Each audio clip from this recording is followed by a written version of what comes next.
She fluent in that cash talk. Walk in the booth like Naomi on the catwalk. And tell them bitches whoop whoop from the Jaguar. It ain't even right though. Push me and I might go. She ain't getting money. I'm like, what the fuck the hype for? When them bitches bite flow, make my appetite go. Poof, gone, voila, magic. Looking mad good just to pull up on them rampant.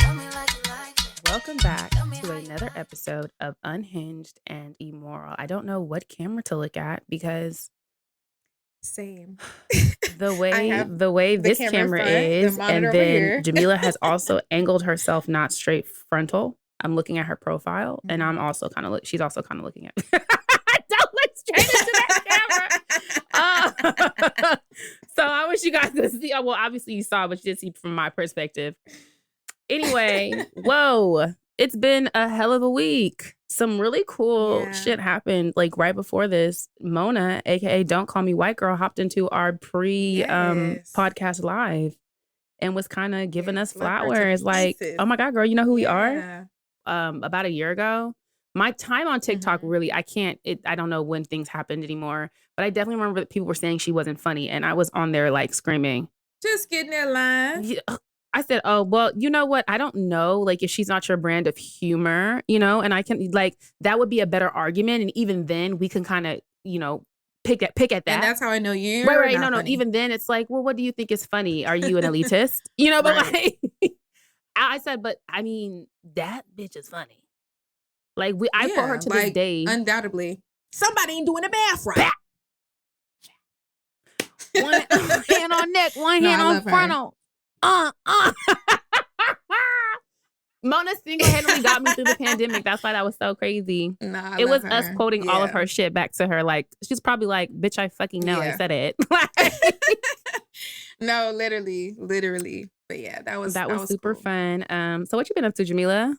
Quick recap of, this weekend. You've been trotting around outside is what I'm saying. I know you went to see Usher.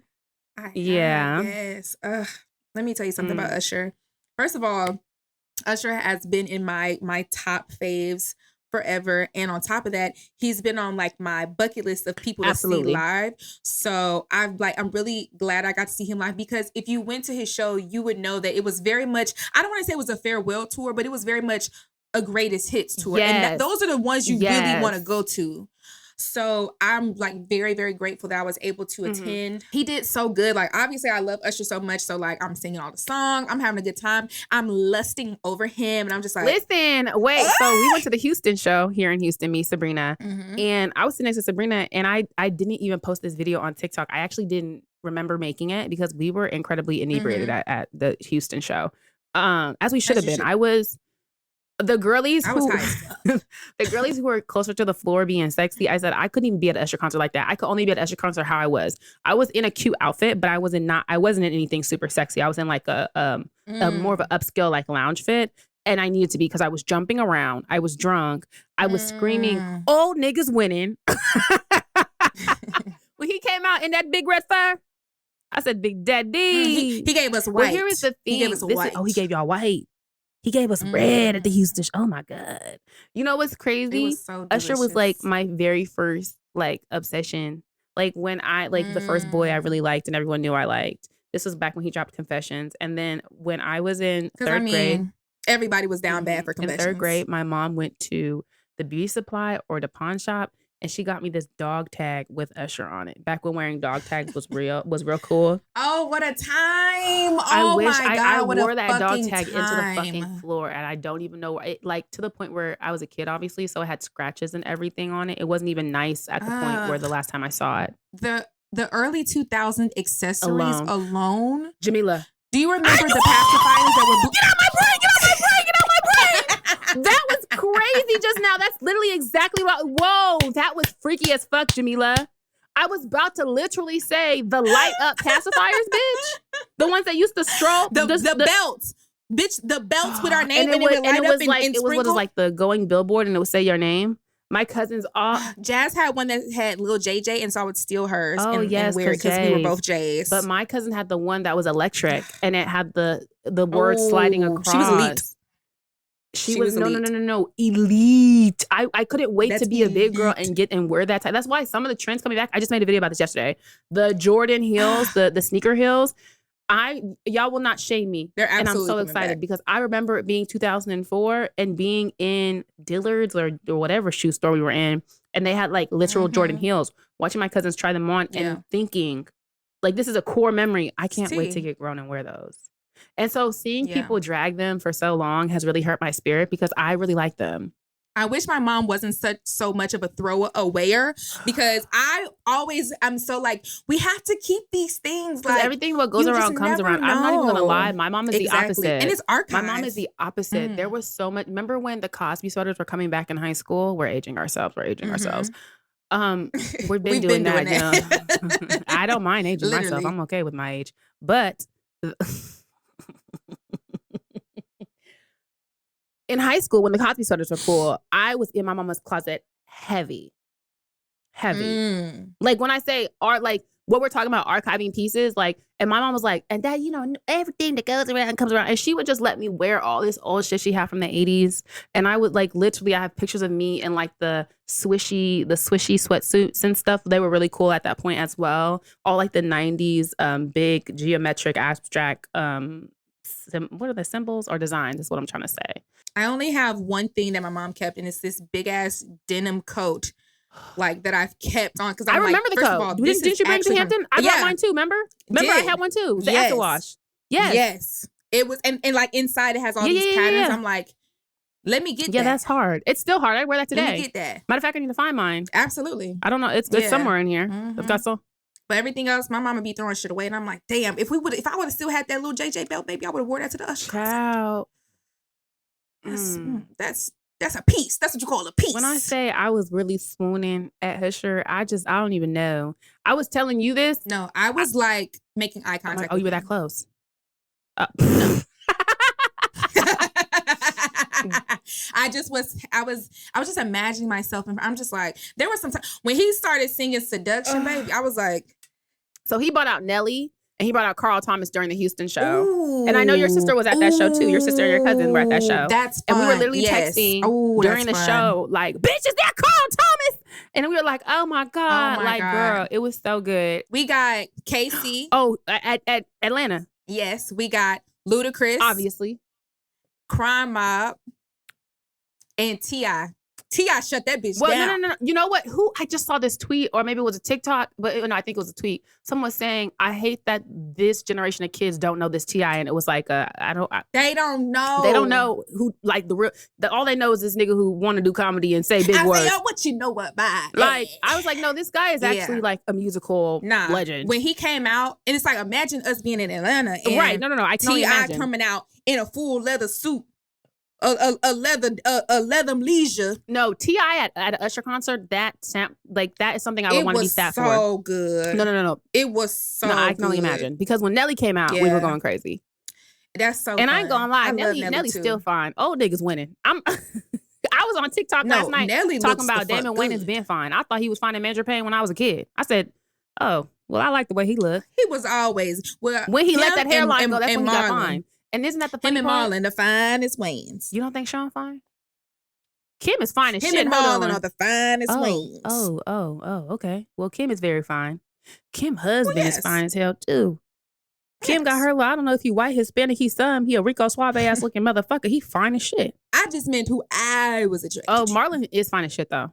Marlon is very 90s attractive. Marlon and a goofball. And he's so funny. Like, oh, he's just my type. He does have a bit of bisexual energy. Not in a disrespectful way, but we've been talking about your type every week. And I see how Marlon falls into that because he does have a bit of androgyny about him. Because the more I start to like uncover, like, and I start to drop little peeps, like y'all are starting to hear. No. Yes, we're able to identify your exact type. Yes. Like Marlon falls into that. He's very pretty in the face, is what I'm saying. He has soft features. Exactly. I get it. And even with Usher, like Usher is he's always been like known as pretty boy. Like he's very the androgyny. Cute. He's very pretty. Such a cute smile with them dimples. I lick a dimple. That's cute. Okay. Yeah. Well, yes. It's been a lot going on this week with TikTok and the hot topics on TikTok. Yes. And there's something that clearly I'm the hot topic. I'm not gonna lie, scrolling TikTok and seeing yourself on the live green screens in the back is insane. Is that me on the Jumbotron? What the fuck? Is this Play About Us? I don't know how to mind you, Oh, sorry. Well, shit. Now, Siri. Shit. Siri, Wait. Siri just gagged us. Is this play about us? I don't know how to respond to that. I'm crying. Yeah, it's funny because like as everything was going down, I'm scrolling on TikTok, and I know they say like take time to yourself, filter out your TikTok so that you. No. Unfortunately, like I have FOMO. I actually do want to know what everybody's saying because I also want to be like aware. I want to know like, okay, like I want to ingest all the things because I actually do enjoy people's commentary and I want to understand like how are y'all ingesting this situation? How are y'all feeling about the situation? I don't want to just be one-sided and only have my viewpoint. So I genuinely want to see how everything was playing out on the timeline, even though it was still trippy to be like, so Jamila, do you know this chick named Jamila?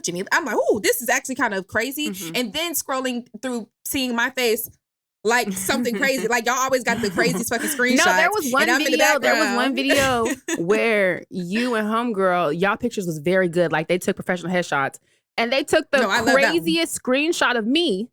And I said, wait, they were talking about the bullying. And I got in the comments, I said, I mean, based on this picture of me, is this not bullying? Because no, the way they used y'all headshots and used me and my mouth was open. I was like, oh my God, that is so crazy. Why would y'all do that? Y'all trying to be funny. Okay. It was definitely a couple of lives. And without, on TikTok, if you scroll, you can kind of watch live without tapping in. I love doing that. I love to do that. It's like, lurking. You'll never know I was here. I'm lurking from the shadows. Right. So I was doing that to a couple of people's lives. I promise you, at this point, if you've made a video about the situation, I've seen it. Have you blocked anyone? On all sides. I have blocked a couple of people. For me, it wasn't more so... I wasn't just blocking people who disagreed with me because, I mean, you can have your own thoughts. But there were people who actually lost their fucking mind and was talking about me in a really nasty way. You got to get blocked. So Darrington was trolling this stud who made a video. Mind you, the video didn't get a whole bunch of views. And it was Darrington who saw it. So that tells you a little bit about his fucking For You page. But the video was nasty. She called us... Oh, wow. Uneducated alcoholics and that's why Darrington like stitched it and said, yeah, they're... I didn't see it. If you go to Darrington's for TikTok, he stitched it and he was mind you, he's laughing, he's geeked, he's like, yeah, they're all... Of course he is, because he's unserious. No, he was like, yeah, tell him show to the breeze. Wait, no, I'm actually... No, I have to bring it up. to go find it. And then why he gonna be in the... And then he was like, I know one of them personally, and they're alcoholics. I said, yo... Then Darrington quoted again, like the stud and Darrington going back and forth. And basically the stud... down and show you that your G-spot's in your ass. No, that's the one I was about to tell you. That was the last one. She came back and Darrington was like, I'm going to show you your G-spots in your ass. And Darrington was like, whoa, wait, watch the whole video. P.O.P. hold it down and show you that your G-spot's in your asshole. Son, what the fuck? Darrington don't take shit seriously. I want to see where she called us alcoholics. Alcoholics is crazy because I barely drink. So that was the funny part. I was like, well, Jamila actually doesn't drink like that. She's more of a smoker. I'm the drinker. Really but, I think that as someone who thinks everything is funny, I just was like...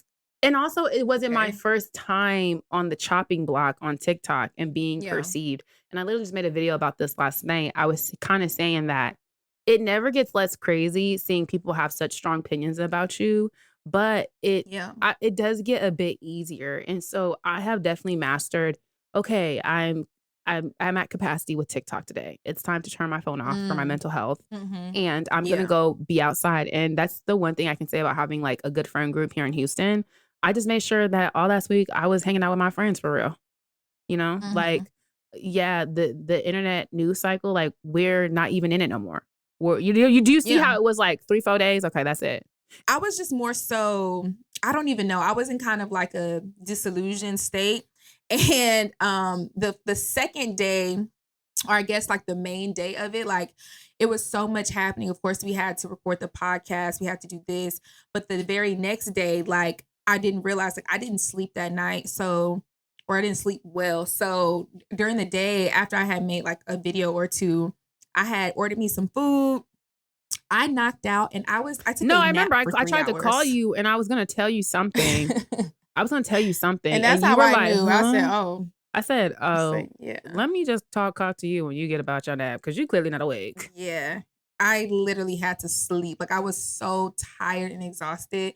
But I'm not gonna lie, like it was a learning experience, just all in all. Like it was a practicing experience for me, I guess if you could say, like all of this, like how do you deal with all this pressure? How do you deal with all of these eyes? How do you deal with all of these opinions? How do you deal with being perceived in all these different ways? And I feel like I did okay. So the whole time we're like, now mind you, we were just talking about this on live. The girls are like, and y'all say y'all PR girls and blah, blah, blah, blah, yeah. First of all, Jamila and I, we don't work in PR. We say it all the time. I know I've said this is something I just enjoy. I enjoy shooting the shits. I enjoyed studying PR. I enjoyed my classes. So it's something that I enjoy talking about. But I don't work in there because I didn't want to work in PR. Do you hear what I'm saying? So I don't consider myself the most expert person in PR. Something I enjoy, and I enjoy rapping about and making guesses about what could possibly happen. But what makes a good PR professional is getting in the field and actually making the mistakes and considering all factors. And this is, I know that y'all think we're dumbass bitches. We don't even handle our own PR. We have PR people. So when people were saying like, oh, they think I'm like, well, you're not really talking about me because I don't handle my own shit because I'm not an idiot. When people attempt to be shady, first of all, let me tell y'all something. It takes a lot for me to actually take things seriously, to be honest with you. Like, because that's just the type of person I am. I'm very unserious. I grew up in a family where all we did was prank each other. Like, I used to come home and the first thing I'm thinking about is how can I scare my brother to death? You know what I'm saying? Like and so it's like, that's the type of family I come. I'm from an unserious family. And my family gets drunk at funerals. So maybe we are alcoholics. I don't know. I already don't take things seriously. So when I see you guys attempting to be shady to me, it's like, okay, like just because you know PR, you study PR doesn't mean you're good in PR. Well, I never said I was a PR expert. I never said that I was a publicist. I never said that I ever worked in the field. All I said was I have a background in PR because that's what I studied in school, and I did. But is that what I do on my page? Am I claiming to be a PR professional? No, sister, I'm not. No, I'm claiming to be funny. That I can stand on. And that I can stand on, and you will not say that I'm not. I won't allow it. Seriously. Put a vote out. Anyway.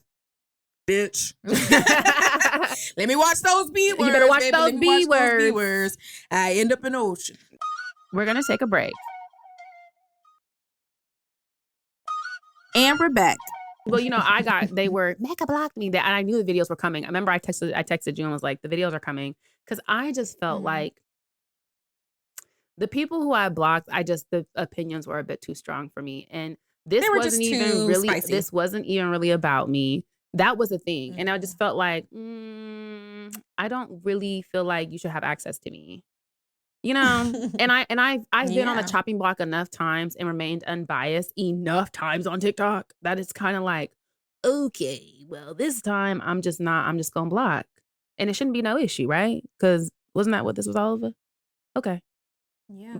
And then that was the crazy part. In the video, now she literally like referenced. But I thought, but this is not like how when they made, and that's what I was saying. In the video, she said that. I said, but no, yes, it is. No, yes, we're all doing the same thing. Like, what the fuck is going on? I'm in the fucking Twilight Zone.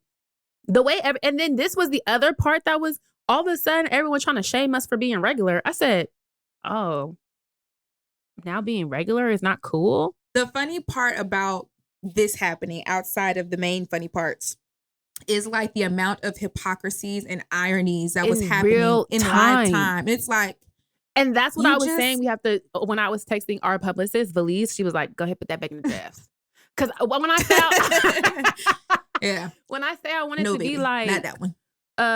This don't make no sense, Mecca. Go ahead, just shut up. Just hush. And I don't know how Beyonce does it. I don't know how Beyonce doesn't cuss everyone out all the time. Like, I was literally telling Valise this. I was like, I just want to literally tell everyone to shut the fuck up. And the best thing I could do was sing High School Musical. And then when I did that, they were saying I was crashing out. So, oh, Mecca's crashing out.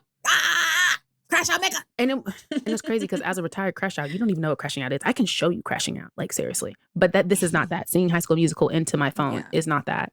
And then it was also interesting, kind of, people who follow me and know I make 17 videos a day were also like, wait, you guys are simply here just to hate because this is actually regular scheduled programming. And for me, I've always been like this. Move on. Like, I literally don't like to talk about the same topic anyway, about anything. So like the people coming on new videos trying to bring up this topic, girl, I I moved on. It's literally 2028. It's been 84 years. So I finally did put up my Francesca Ramsey wallpaper. Me and Jamila are now matching. Finally. And so that's why we're at different angles, because I had to rearrange my recording room or my loft. Mm-hmm. I brought my TV up here, and I have a stand. It's giving like little living workroom. It's very cute. I'm excited. Okay, yeah. To make it kind of like an open concept office studio situation. So I'm definitely not done, but this was really encouraging. That's why I needed to declutter my office, because I needed it to actually be a functional workspace. Right. Because it was a fucking mess, actually. Speaking of another podcast, Jamila, if a man was with you, if you were with a man for 9 years and you found out he cheated twice, and someone wrote in to us, what would be the advice you would give that young lady? Divorce. That's an option. Divorce. That's an option. Divorce is always an option. It's always an option. Let's consider if we were to tell her not to leave, because I just want to give a nuanced take. As a child of divorce, a nuanced take. My parents did try and make their marriage work for several reasons, obviously, because I do think that they both did want to make their marriage work, but they had a lot of money and shit wrapped up in each other. And, sometimes you got to consider kids, money. Sometimes you really cannot even afford to get divorced. Neither one of you can. And then after my parents did get divorced, we ended up having to move to the hood for a couple years, which is where there's always like, if you're from Sacramento, when people be like, oh, Meadowview, Mecca, and I talk about taking the 81, that was like right after my parents like were separating and divorcing, and finances were different. And it's crazy that you grow up and you're accustomed to a certain type of lifestyle, and all of a sudden you're in like a different area and a different vibe, a different socioeconomic class. We were honestly, me and Darrington, that's one thing I would say about me and my brother. We do think everything's funny. We find joy in everything. And we was rolling with the punches. We got outside with all the neighborhood kids. So that's what is like, we do have a little street cred. We have a little bit, because we were outside for a little moment. A little bit. Mm-hmm. But, when stuff like that happens, I do understand why, it's not that just easy to get up and leave.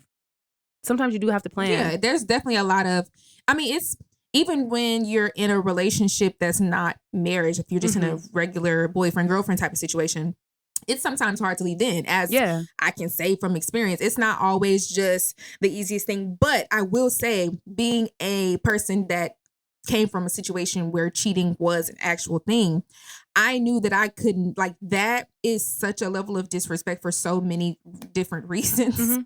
Especially because I feel like most of the time, now this isn't all, but most of the time when cheating happens, the relationship was also not good. The relationship was not stellar. So imagine we're already going through tough times, and we're already trying to fix ourselves. We're already trying to get over these so-called humps in the relationship, and then you cheat. Damn, nigga, can we at least get over the hump before you know what I'm saying? So then it just adds an extra layer. It's rare that you see a perfectly healthy, amazing relationship and the nigga's cheating or the girl is cheating, because it was, Well, so I feel like the first time my ex cheated, I was really caught off guard. Like, legitimately. Which it can be. Okay, you was really caught off guard. So you felt like y'all's relationship was like pristine, healthy? I would say the first time my ex cheated, I was legitimately caught off guard. I thought we had a great relationship. Now, the subsequent times after that, it was like, okay, what you're talking about. But the very first time, I legitimately was like, what? I thought no. Just gagged. I was gooped and gagged. I thought we were doing great. But that just speaks to how naive I was, because hindsight 2020, maybe the signs were there, but maybe not, because he definitely did that very first time. I do feel like at some level we were quote unquote happy, because he also didn't show a lot of signs. I think the hindsight signs were more so right around the time I found out how he reacted to me finding out. But before that, started getting weird. Do you get what I'm saying? Once, because she came to me as a woman. So once that happened. Don't we love when that happens? I too have been came to as a woman. I roll. Would never do that. Anyway, that's a whole separate conversation. You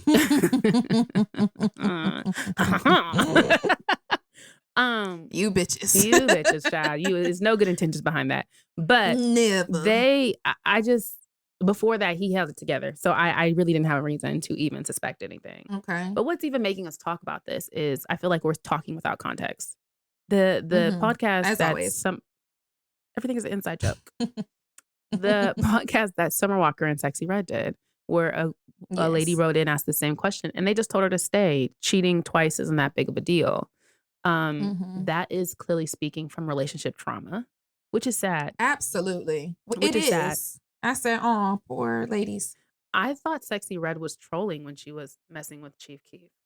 I did not realize that they really date? That's what they were saying in my TikTok comments, because that coming from Summer was not surprising. No shade. If you listen to Summer's music, if you see how she moves, she's the one who told us that her mom, like everyone in her family's gotten cheated on. Like, okay. Yeah. That was not surprising that was her hot take. Sexyy, I was surprised because I genuinely thought this was all a troll. But clearly not. So, I don't know. It's like, damn, like, no, I get where they're coming from. Absolutely. As far as feeling like every nigga cheats. Cause it's not that I think that, but it's also not that I don't think that. Like I just have, I've experienced and I have seen a lot of men do some really fucked up shit. So it's like, again, it's not that I think that that's necessarily true that all men cheat, but I also don't not think it. I think two things can be true at once. I don't know. Y'all ain't right. Y'all ain't right. I think we're here. I don't think every man cheats, but I think a lot of men cheat. I think a good portion of y'all do. A good amount of them do, but I don't think it's everyone. Yeah. And I think that... I say about 70-30. Not the actual number. I just think that as a woman, you have to... non-attachment is the name of the game. And I just feel like sometimes, I'm not talking about with the marriage and the money, like what I was talking about before. I'm talking about with your actual feelings. Jada Pinkett Smith changed my fucking life with that Red Table Talk. Bad marriage for life. Love her down. No. And this is why niggas hate her. Seriously. When that bitch sat there and said, first of all, both Will and Jada, their philosophies, I see how they're together because they in their conversation, he said something and then she said something, and the whole sum of the conversation or that piece of the conversation really altered my brain chemistry. The first thing that Will said, I believe, was, I cannot make her happy. You like the person you're in a relationship cannot make you happy. You have to come into the relationship happy and secure in yourself. I can only add on to your happiness. That's what Will said. And then Jada said... he ate with that. He ate because people often get into relationships like, this is going to make me happy. And baby, how you going to win when you ain't right within? You know what I'm saying? Like, if you're already lost in the sauce, you're just putting another person in the mix, another piece of seasoning in the mix that's still lost in the sauce. Then Jada followed up and said, I don't fear experiences ending. I don't fear great experiences ending because I know God is going to bring me the next great experience. And if you couple being secure and being happy, and then that lack of fear in terms of, I'm not afraid of losing anyone because I know I'm going to get someone else and it's going to be just as great. And so you can, if you think like that, it allows you to enjoy everybody at max potential. You're not worried about, oh, what if this goes wrong? What if it does? What if it does? And if it does, what money say? I'm gonna get another nigga, and I'm gonna have a great time then. And then I get another nigga, and I have a great time then. You literally just have to.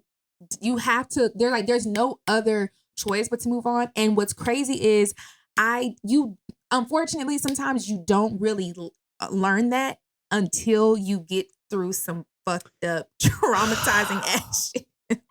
And I hate that a lot of times we have to like experience the hard shit in order to realize. But I am telling you, y'all know I be saying pre and post. Pre-Noah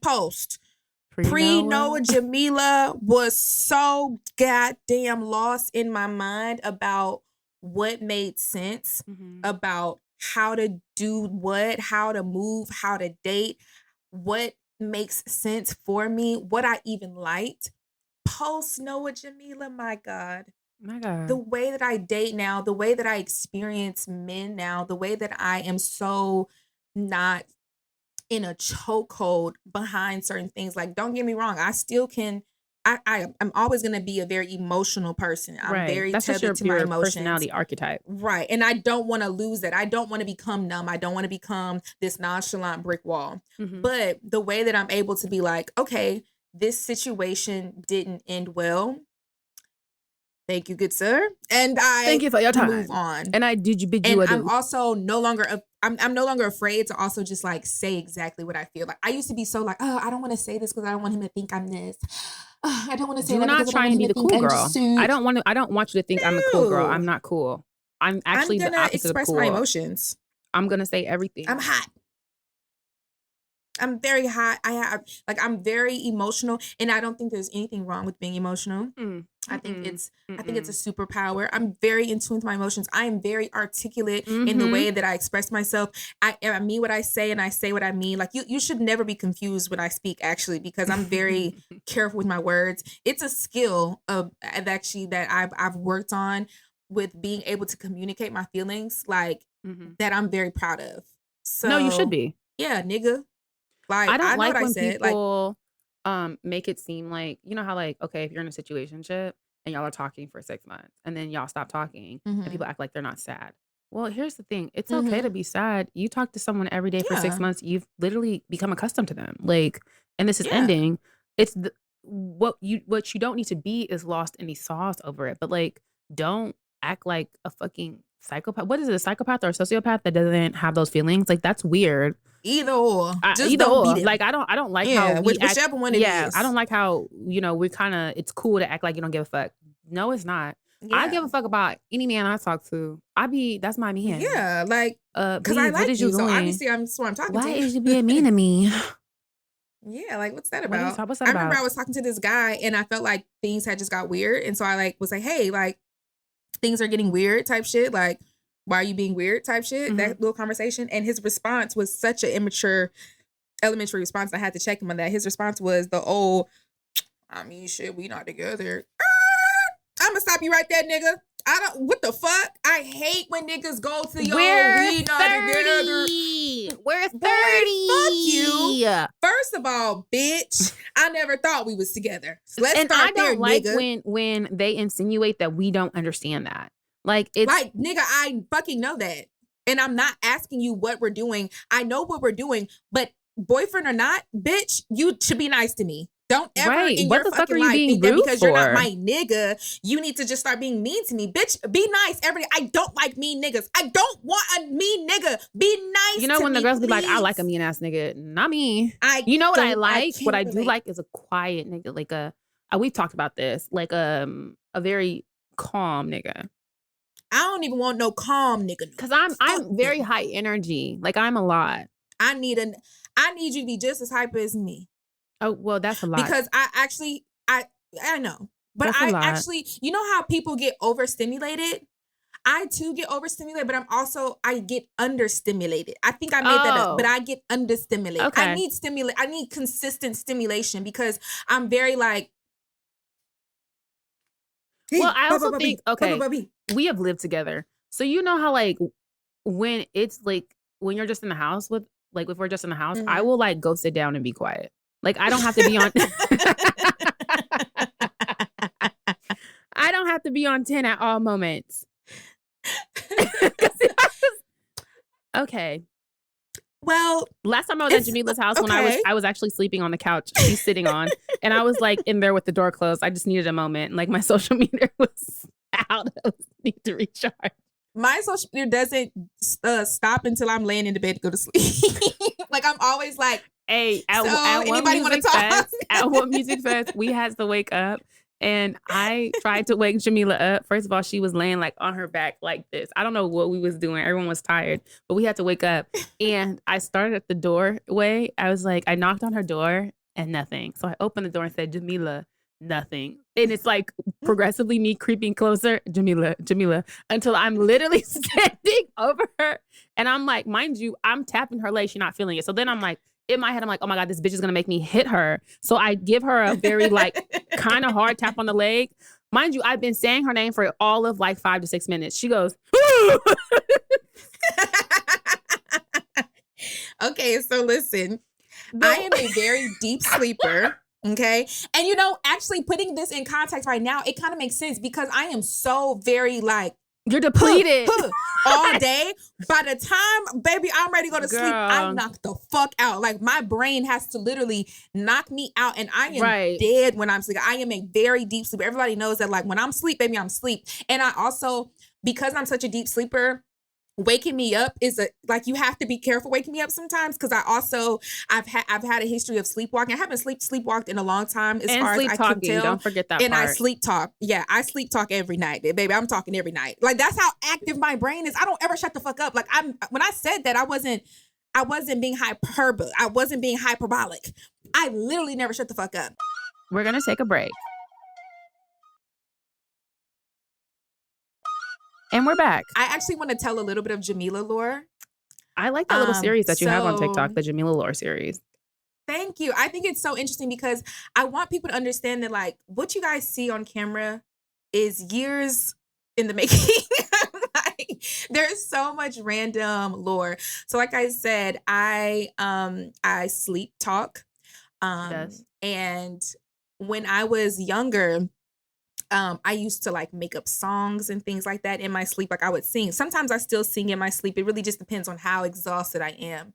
But there's this one thing that I used to do that used to piss my sister off. And she used to think I was joking, and I was dead the fuck serious. So this is when we shared a room. This is when we was living in Texas. We shared a room, so we shared a bed. Okay.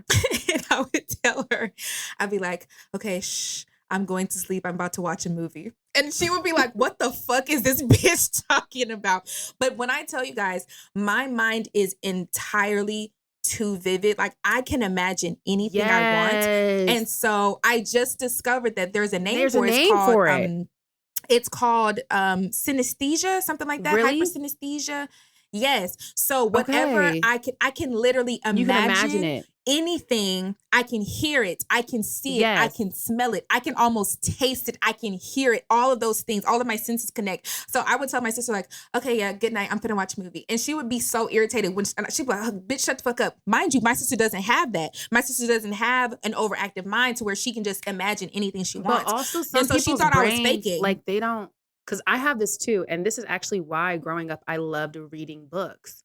Because I would read books and then, like, okay, Usher, how I liked Usher. So if there was a love interest boy in the book, I would imagine me as the character and imagine Usher as the love interest. And so, like, what you're talking about, like how you're talking about, oh, let's watch a movie, kind of the same me. I would create these movies from the book. So I'd be reading the book and imagining like all of these things happening like in my brain. And I used to sit there and just like really vividly daydream, so like watching a movie, like exactly, like that's a perfect description.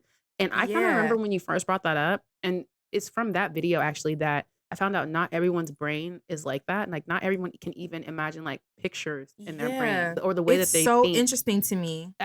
I mean, yeah. I've seen a diagram. Like, everything to me, like, even sometimes, and I'm trying to explain it, it's so weird. Like, everything to me is shapes, is colors, is like it's almost a physical thing for me. Things that are non-physical become physical for me inside of my mind, like music, for example. And when I hear music, I envision colors, I envision shapes, I envision movement. And so that's why I really want to get into directing more music videos, because I can immediately see visions when I'm hearing certain music. I'm like, interesting. This goes with this and this. It's like it's such a physical thing for me. Yeah, it's so interesting. Even a calendar is very physical for me. Like, maybe that's why these calendars don't work. And maybe that's why it still says April. Y'all be clocking me on my videos. But like, for me, calendars in my head are like a physical thing. They're a shape. It's almost shaped like a C. And even though January is the first month of the year, January for me is about right here. Okay, right now we're in December, so we're here. And it's just like, we have to like almost jump to January. Like, there's a little bit of a space, a little bit of a gap between December and January, obviously, because it's a new year, but it's just a little jump. And then we go, and then at the top of my year is May, because that's my birthday. And that's what's important. That's when your year starts. Right. Then we make a sharp left turn as we get into the summer. And then the summertime is on the long part of the sea. I'll have to draw a diagram for you guys. I've never even thought of the calendar as a physical thing. That's so interesting. I've never thought of it like that. It's so weird to me. I definitely imagine everything. I also, not to sound like this is how I knew I didn't always have the words for manifesting, but I would like, just for fun, daydream stuff, and then my whole life, like, it'll happen. But I didn't know there was like a name for that. Yes. Like, I didn't know that's what that was. Mhm. And what is that? There's a name for this as well, Jamila. When you just really just sit and daydream, they actually say it's not healthy if you do it too much. When you sit and daydream and Lucid imagine, dreaming? no, not lucid dreaming, but like you Oh. sit and you imagine and you just daydream and you just think of all the scenario, like your dream scenarios, and you just people do it for hours. I used to do it as well, but then what would happen is Oh, I sometimes, do that all day. yeah, Is that sometimes not good? you're supposed to go actually outside and live life. You're not supposed to just. See, It I can become used to think that I detrimental. was insane because I Yes, what's it it's called? maladapt. Thank you, Melissa. It's Oh. Melissa has all the words. Always has all the words. It's called maladaptive daydreaming. Literally. Like Oh, necrophiliac. interesting. Oh, I'm sorry, Melissa. No, I do that all the time. Like, what's crazy is I actually do. I live in a state of delusion constantly because it actually Yes. calms me down because I have Mhm. very extreme anxiety. So what I do, and I don't know if it's good or bad, but I'm not gonna stop. Thank you. can't. So sometimes when I'm driving, I'm listening to music, but sometimes I'll start to drift into like. Mhm. Now that I'm saying this sounds crazy, but I'll be driving and I'll immediately need silence so that I can zoom into my dreams. So I'll turn that shit off and I'm thinking about and something. I see a whole new world. The way that I can drive and imagine an entire scenario, and then Mhm. I'll like engulf myself into this dream-like state. And it's like I'm just driving in this trance. Like I do it all the time because it makes me feel very like euphoric. Like I imagine myself like, I don't know, talking to Jimmy Fallon and shit. And then I'll just answer the questions. I absolutely talk to myself all the time. I think that's part of It's the reason I'm so so good at like exhilarating. TikTok and that type of shit, because every single scenario I've ever wanted, I've Mhm. imagined already. And I used to sit in my room and just Mhm. do an interview. Exactly. Or Mhm. just act out what When I people be wanted to like, do. "How do you get comfortable with talking to camera yourself?" To be honest, I've sister, I don't know how to tell you that because I've always talked to I've myself. always done this. This is the most natural thing for me, actually. I don't know how not to talk to myself. And what's Exactly. crazy is me and Jelani have the same thing. We're like, sometimes when I'm around people for too long, I kind of get like this urge to like talk to myself. I'm like, I actually need to be alone right now so I can talk to myself. Because I know y'all are gonna actually look at me fucking crazy. And so I get real, that's when I start getting really anxious. I start fidgeting, I start doing all of I these have to things. say Like something. I actually need to go be alone so I can go talk. Please don't respond to me. I need to say something. Anyway, what are we I eating for must dinner? speak. So what I've noticed is I've also done it so much that like the older I've got, that it's turned into like manifestation. Like I feel like this is the reason my little blip in time where I was like dating athletes and like rappers and stuff. I literally like used to dream about that. And I used to dream about it like when I was a kid, but then at the point in which I got grown and I would be doing it and it would be like all of a sudden I open my DMs and the person I was just thinking about was in my DMs. I started freaking myself I'm out. Like I would be freaking myself the fuck out. And I wouldn't even be doing it with the intention of them DMing me. Like it was not on some I didn't even realize what I was doing until during the pandemic when me Yeah. and Kusi were living together. Shout out Kusi, that's my best friend. And she was like, no, that's called Shout out, Kusi. manifesting. That's like you're literally manifesting. Yeah. And I was giving her like what Yeah. I'm doing now, how we're talking. I was like giving her all these examples over the years of how like from college to like middle school, just like, oh, I want that. I want this. This happens. I was thinking about this person. I see them. I randomly think about this random famous nigga who in my head, that's not even like an option. He doesn't know I exist. Mhm. Like, and he's in my DMs. So like, I was like, oh. Yeah, And then it's once I had really a name insane. for it and I started actually researching it, and not to sound like this, Jamila, well, I've already told Jamila this. I manifested this podcast, like, but mind you, I have been dragging my feet on it. And that's why I think it kind of, us getting the numbers that we need to get so fast, it didn't surprise me because I've gotten so good at it that you can find out the fastest ways for you to manifest. Daydreaming, maladaptive daydreaming for me, but I've also noticed vision boards.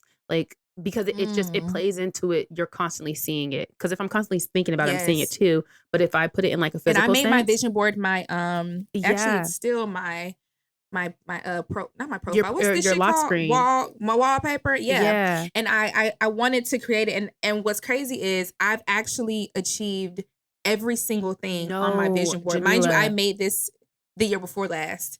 So now it's time to update it because it's like, damn. My I put it in my closet because they say you're not supposed to like let everyone see it.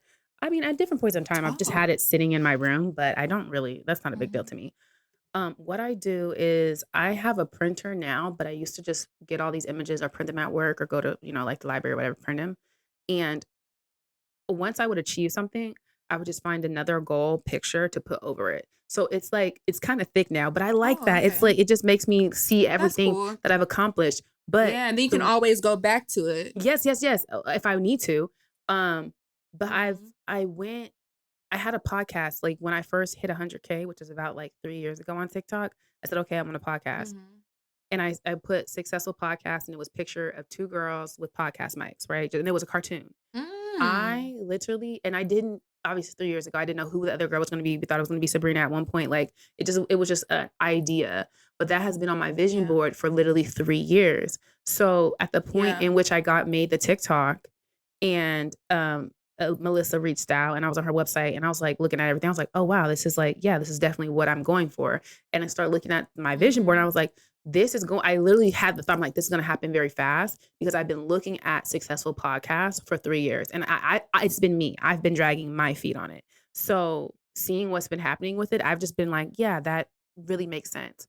So I try the vision board out. And if you're looking at it for a long time, and it's because, the thing is, you do have to do guided action. What did Drake say?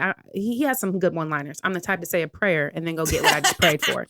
Drake was good for a couple. He do have him a couple bars, and that is so real. You do have to do your part. So it's like God, universe, whatever you subscribe to, can only do so much if you're not doing what you need to do. And I feel like this is such a good example of me being like, okay, I want a successful podcast, but for 3 years I didn't do nothing to have a successful podcast. And the moment I did, okay, well, now here's a successful podcast.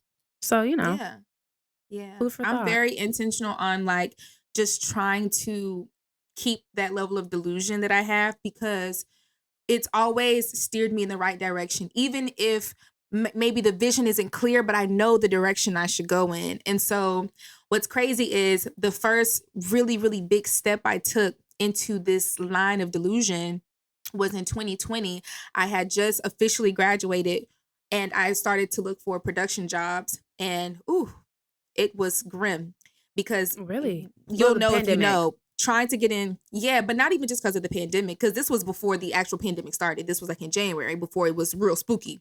You'll know if you work in production, it is very difficult to work in production when you want to be a director and an actual producer.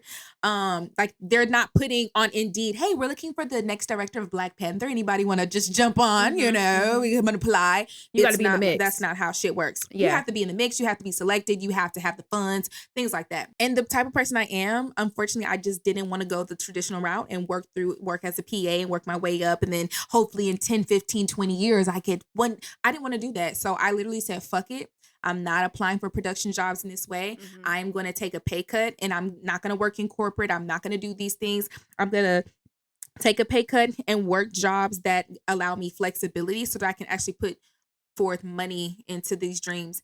And when that first stimulus check hit, I spent half of it on a trademark, and I don't regret it. No, absolutely. And now I have my production company. Yeah.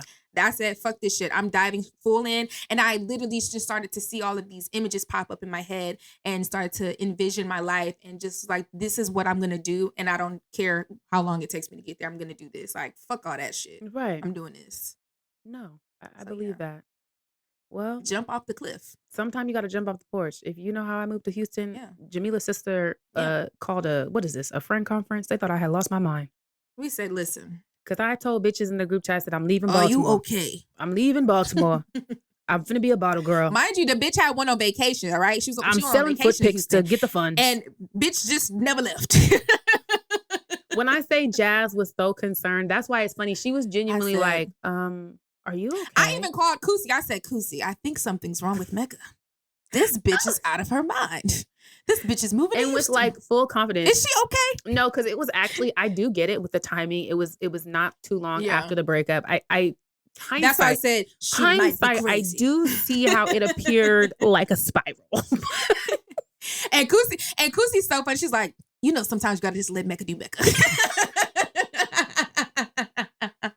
I'm like, like, you right. Let's And just you go know and let what's that baby do whenever it. we talk about it, she says that to this day. She's like, I'm not gonna hold you, girl. After you moved to Texas, I said, yeah, you have to let Mecca do Mecca, but Mecca do be making that shit happen when she said she's gonna make it happen. Like, he's like, I don't know. Like, I don't know. Bitch is crazy, but you got to just let that shit even out. She ain't actually crashed out yet. Right. Let's just see. Let's just see in the background. Like, is she gonna crash out this time? Okay. Okay. Well, all right. She all right. Okay. She hit the turn. Okay, girl. We're gonna take a break. And we're back. Let's get into our favorite segment, Spin It Now. Preface this, we are not PR professionals. We do not work in PR, and we do not call ourselves PR experts. But we are two girlies who studied PR in undergrad, and we enjoy the spin of it all. So be sure to email your salacious, messy situations that you might need us to put a little PR spin on for fun to unhingedandimoralpod@gmail.com. Jamila, what do we have this week? Hello, ladies. I want to start off saying I love y'all's content and I think the podcast is a great hit. Also, I'd love to keep my name anonymous. Anyways, I have this ex. It was a short relationship. It is what it is. I'm not tripping about it because we're both in the young 20s getting our life together. But he broke no contact a couple weeks ago asking if I wanted to hang out. I replied no, but it's getting a little cold outside and you know what I'm saying? So now I'm over here thinking about his offer. But my only issue is I don't necessarily want to build something back up, and I kind of think he does. I know it's not a big deal, but roster looking a little dry. What do you think I should do? Shout out to the real HU. But you put blue and red, so I don't know, sister. That's the other HU. Oh, but it's okay. We're going to let you live. Red, that was a mistake. It was a mistake. It's okay, baby. We forgive you. I'm not going to lie. Hold on. It's been enough time. We can really laugh. I was laughing about it the first time when this boy who went to Hampton had tweeted. He had tweeted like months ago. He was like, I'm a follow my pride and vote for Kamala, whatever, rate you. And then like after the election, he quoted that his tweet and said, damn, y'all can't win nothing. For context, Hampton always wins HU. Howard don't never win HU every single time. And I mean, like, just quite recently, they weren't winning 10 years ago when we was there, and I don't know what they be doing. Yeah, but that shit it's like, damn, y'all ain't okay. Funny. He said, damn, y'all can't win nothing. I was crying. I said, that's funny. People like too soon. I said, nah, this is just soon enough. We need it to actually right on time. Right on time. All right, sister. But let's go ahead and get how we're going to spin this situation. Well, first of all, I personally think that I am not a spin backer. That's just me. I'm not a spin the blocker. Okay. Because typically speaking, for my experiences, a lot of my experiences don't always end on the best terms. So like I don't give guys multiple chances and stuff like that. But if it ended on, and it's like y'all were no contact. So if it like y'all got to the point where it's no contact and y'all have to like, claim it to be no contact, like why was that? Like, because I don't even go into like the whole like I'm blocking every nigga I stop talking to. I just literally stop talking to him. It is what it is. Like, so I feel like if y'all were in like a defined no contact, like did it get nasty? Like what was tea? I don't know. But there's nothing wrong with doubling back if you want to get a little boom boom boom. But the moment you double back, you're opening Pandora's box. You're opening back up that wound. So think about if it's worth doing that. Even if you don't want nothing serious, even if you make it very clear, we're just fucking.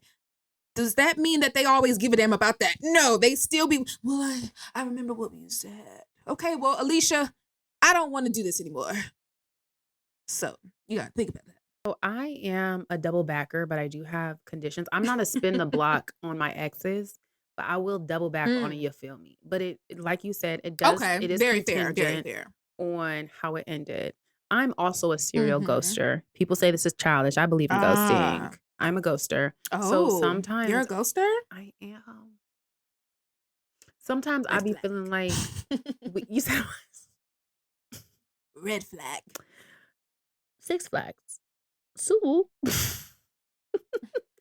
sometimes I be feeling like we don't even really need to talk. It's not like no discussion that needs to be had. You know what I'm saying? Like it just doesn't.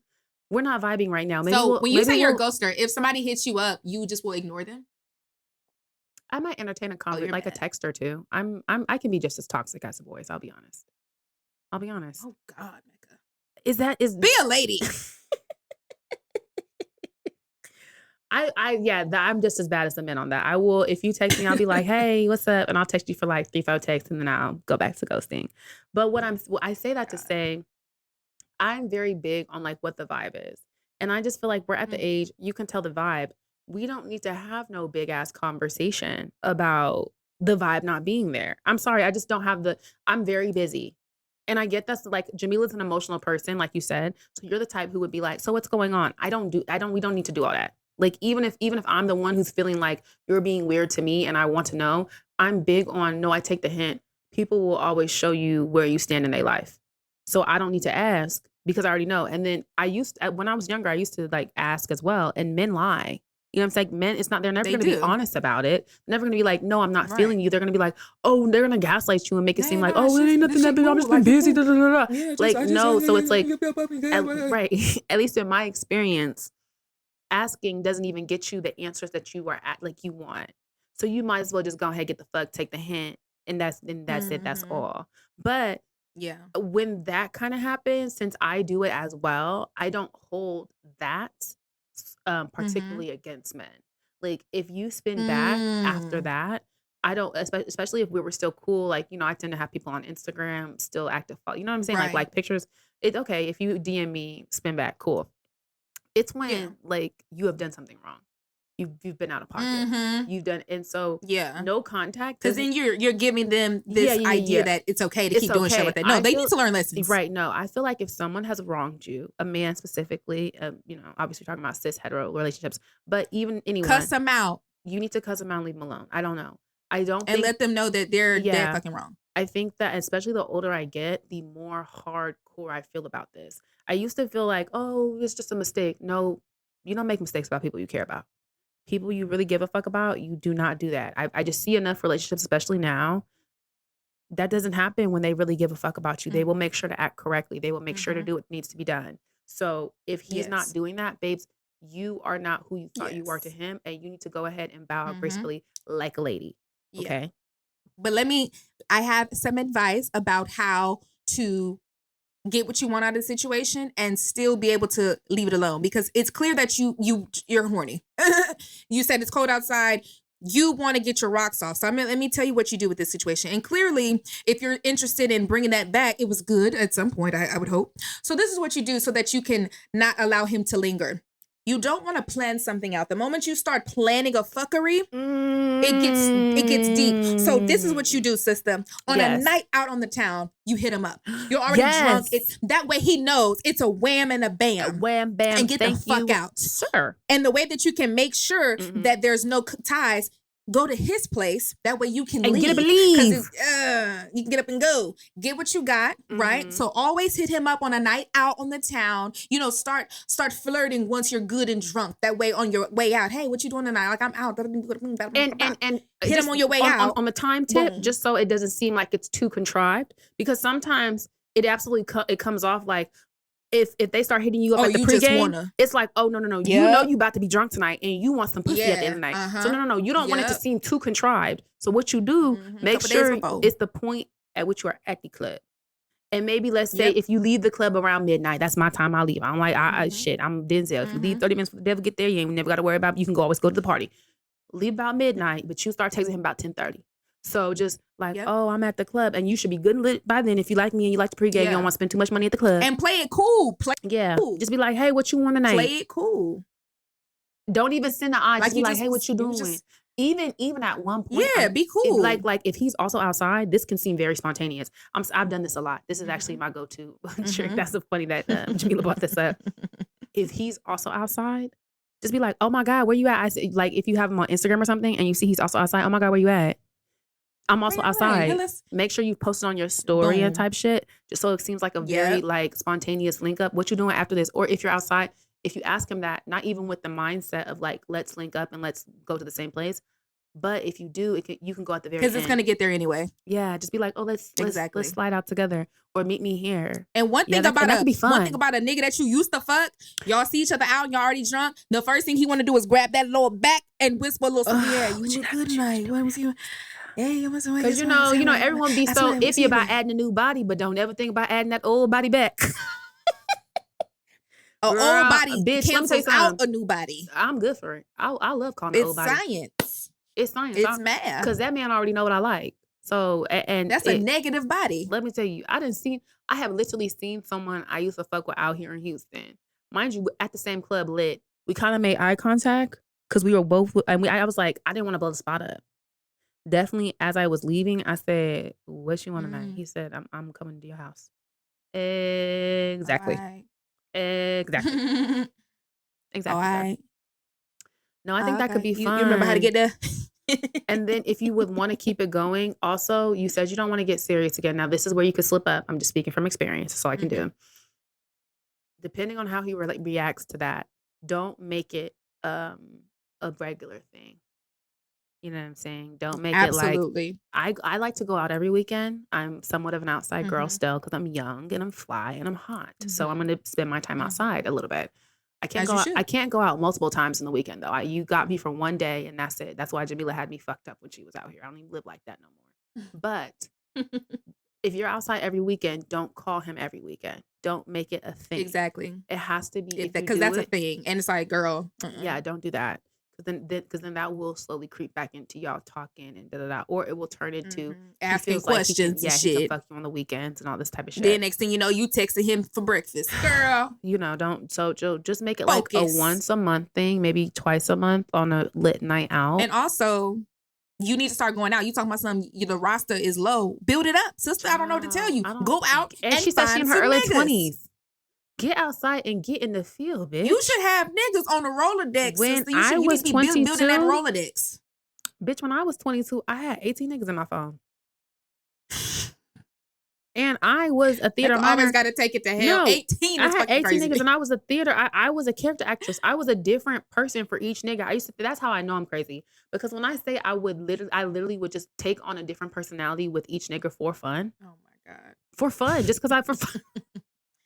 But no, you're literally so young. Like, you should literally be, girl, you should be trying to figure out which one you want for the night. Like, girl. So, like, I get it. You trying to get back into the swing of things. Like, you probably just got to... It'll be real easy. Hit him up for that one night just to get your rocks off, right? But as you start going out, you need to be making eyes to these niggas. You need to be building that Rolodex up, okay? Right. So that you can get that nigga off your line. We don't want old niggas. We don't want them. I already had you. It gets to a point. It does get to a point. I'm bored. I'm no longer stimulated. You're like, I've been there, done that. Had this dick before. It's nothing interesting. Like, seen your face before. I mean, clearly you let it go and with no contact. So it can't be all Hello? that. Clearly it wasn't tea. So it's like, who the fuck on? Listen. The ones that have been real good, I make sure we cool. We ain't got no issues.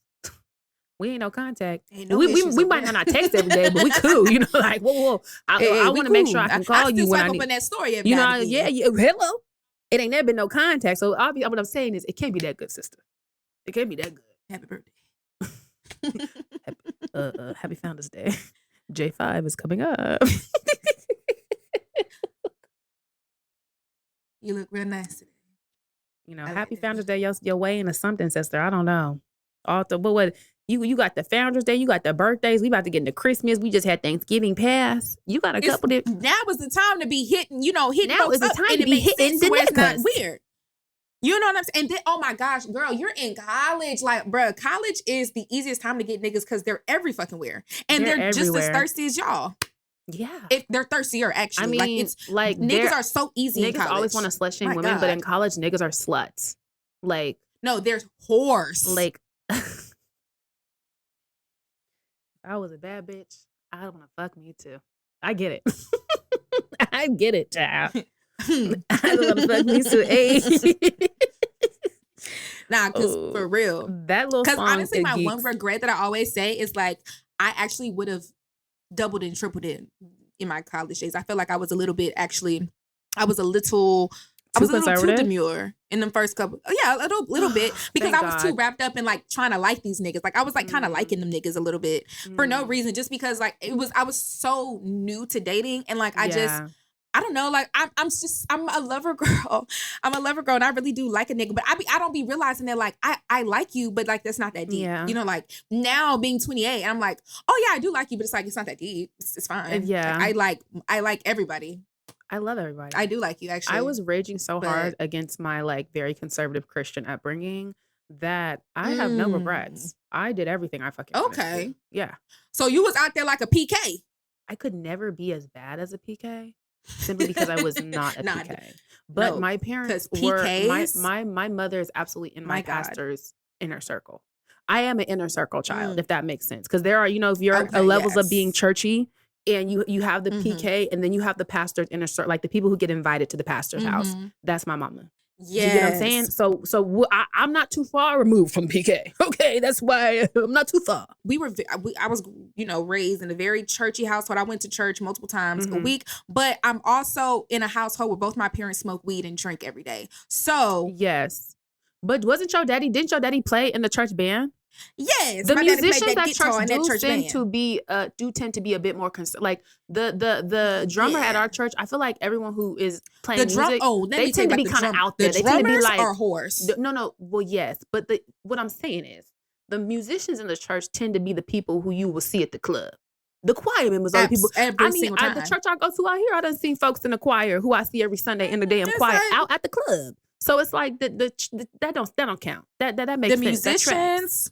The musicians always be outside. Mind you, my daddy, and I'm finna snitch on my daddy real quick. I know he gonna watch. My daddy used to be in the church, right? And it would be like one of them times where they about to like do a prayer, so the musicians would play quietly. My daddy be sitting up there playing Prince on a guitar. I'm crying. Quietly. Daddy, I know what that is. Daddy, that is not church music. Not the club. Sitting up there playing James Brown riffs on that guitar. Please. Daddy, what is you doing? Stop. That is not of Christ. Why is the piano player playing How Does It Feel on the keyboards during prayer? It sounded like y'all was getting down, though. It sounded like y'all was getting down. It's me trying to pretend to pray, and I'm like, I'm sorry. Excuse me? What the hell? Is that D'Angelo? We're going to take a break. And we're back. Yeah, I mean, that tracks considering if you know my brother. That makes sense. Our pastor used to give Darrington whoopings, especially after my parents got divorced and my dad had moved back to San Francisco. And I'm telling business right now, child. And my mom was like, Darrington was like, what, 13, 14? Yeah, she would go drop his ass off right. I know he right was before Bible study, and Darrington get his ass toe up, child. Yeah, no, very churchy. So that does track. Oh yeah, that tracks. Darrington, we're a bit out there, but I have no regrets. I know what I like. I can always tell, like, listen, I can tell you exactly what to do. You need to stick your tongue all the way in my balloon now. I'm never prepared for anything that's going to come out of your mouth, Mecca. I need you to do this and hit the neck and do that at the same time. Thank you. I know exactly what I like. That's I don't have no regrets because you can't tell nobody do that if you ain't been in the field. That's what I'm trying to say. No, I mean, that definitely comes with age and time and experience, and which is why, I think the older you get, the nastier you get is what I have discovered. Like, I don't know, older people, and I truly believe in my heart of hearts that old people are filthy. No, filthy. I don't want to know anything that happens beyond 40. Actually, I'm scared of 40. I'm scared of who I'll become. I'm scared of who everybody is, because it's like you can only do so many things. So I know people just start experimenting with shit. But yeah, that's also a part of getting older that I enjoy. You start to learn yourself in more ways than one, and you start to discover things that you like and dislike and want and don't want, and it gets fun. Pecking your dad in the back of the bus. Shout out, C China. I'm scooping it up in my hand. little small. It's scooping it up in your hand. She is hilarious. I love her. She's so beautiful too. Back in your pants. Someone said, I found out she's a lesbian, and then I saw a TikTok that was like, no straight woman can make a masterpiece like this. So it makes sense. I'm crying. That is She's funny. an icon, the Queen of England. Wow. Love her down. So it's time for us to read some of these comments. Let's get into the comments. The nice things you guys have to say. Okay. Remember to leave comments wherever you are listening to the podcast. If you're on YouTube, Spotify, Apple, wherever you're listening, make sure you leave a comment because we will either read them online and give you guys a quick little shout out, or we'll just read them when we're alone at home reading these comments. But either way, we really love and enjoy all the support you guys are giving us. Every last one, baby. I just have to know. Okay, so let's get into it. These are Spotify. So this is from Raquel. Oh my God, I've never listened to a podcast before, and this is my first one. Let me just say, I love you girls. This is what I've been missing. It's like I'm talking to my college besties. Thank you for all that you do, and we appreciate y'all. Thank you so much. This is from Indy. I can attest to both sides of 1911. The dogs do it better than the noobs. They don't call them dirty dogs for nothing. Okay, bitch. Well. This is from Venus. Mecca, you reading my comment literally is going to my group chat. I'm drunk crying. OMG. I love y'all communication, girlies. Stick together. Well, we'll read this to him, sister. Ooh, Tynesha. I follow you guys' content on TikTok and on the podcast. Every week I look forward to the podcast episode. Yay! _D says, I knew nothing about Cynthia's discourse of us blacks until Wicked came out. So I was like, oh, dang, should I cancel her? Well, she did eat that part up at least. But now I don't know if I can listen to the soundtrack anymore. LOL. Girl, Defying Gravity is a masterpiece. Go ahead, turn that shit on, child. You should be all right. I don't give a damn.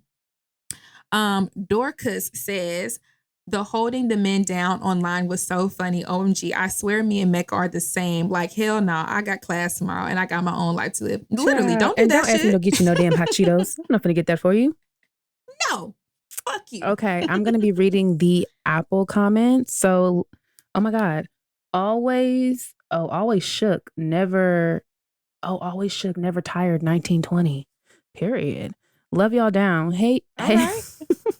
Hey, y'all. I just started listening at work and I love it. I've been looking for more podcasts to add to my collection, and I'm definitely adding this. Listening to y'all is like listening to a TikTok or spilling tea with the girls. Keep going, and I love y'all.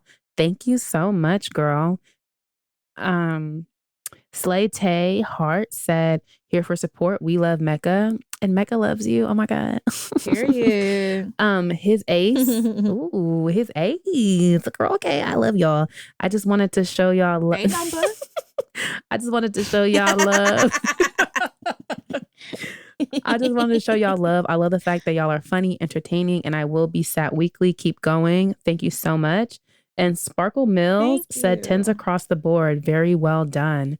Okay, period, Apple. Wow, y'all are so sweet. All right, this is from YouTube comments. Young Sassy 91 says, what's crazy is that people in Chicago knew that R. Kelly had been like that, which is crazy to me. I knew people who knew him from back in the day.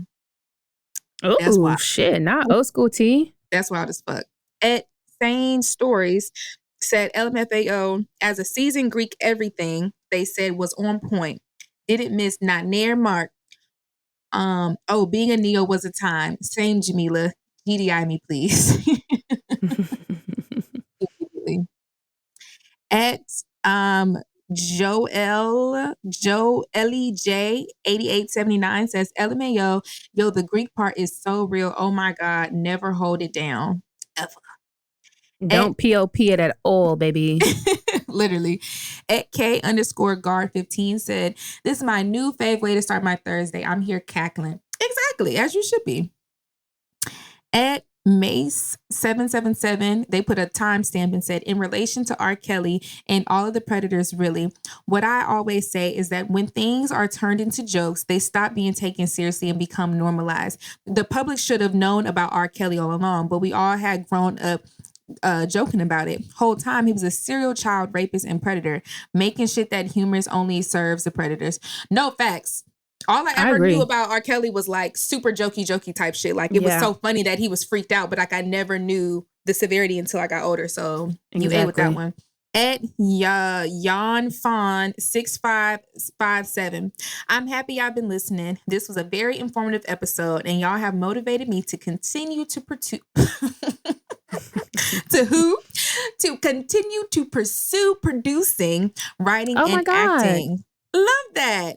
Y'all are balanced as fuck, and I love supporting. Wow, thank you so much. I love to inspire the girls to get back into the arts. Please. Well, that was only y'all knew. Yeah. I'm laughing because the way we had to literally take a 15-minute break because my computer died. And we have to, we're going to stop this and go put the cameras on the chargers and prepare for the next episode. Well, it's been a hell of a week. Thanks for staying down, and we'll see y'all next time. Thank y'all so much for supporting and continuing to support through all the mess. There is no testimony without a test. Amen. All right, we'll see y'all next week. Peace. Bye.